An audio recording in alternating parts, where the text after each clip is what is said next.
الله الله الله على روايح رمضان ورغاوي رمضان وريحة رمضان ونظافة رمضان. الله على الرغاوي. السلام عليكم ورحمة الله وبركاته. النهاردة فيديو جديد، وقبل ما نبدأ الفيديو ما تنسوش تصلوا على النبي وتحطوا له لايك وتشتركوا في القناة وتفعلوا الجرس على الكل. ولو عايزين تعرفوا صورت الجزء ده ازاي تعالوا وانا اقول لكم.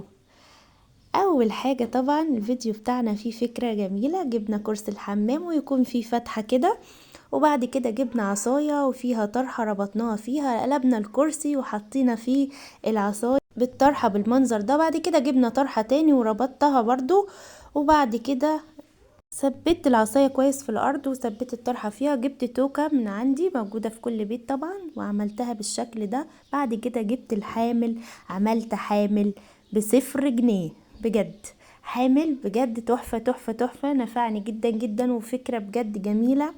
ده ترند، الترند بتاعنا 2026. قولوا لي ايه رأيكم، ولو وصلتوا لغاية هنا ما تستخسروش فيا لايك واشتراك في القناة وتفعيل الجرس على الكل. بعد كده بقى تعالى اوريكم وانا بدأت بقى اغسل السجاد واوريكم الحامل اللي انا عملته اللي ب0 جنيه. رحت طبعا سألت على الحوامل ولقيتها الحامل معدل 2000 جنيه. قررت ان انا اخترع حامل بنفسي وبدأت اوريكم طبعا وانا بغسل السجاد وانا بصور بالحامل اللي انا اخترعته.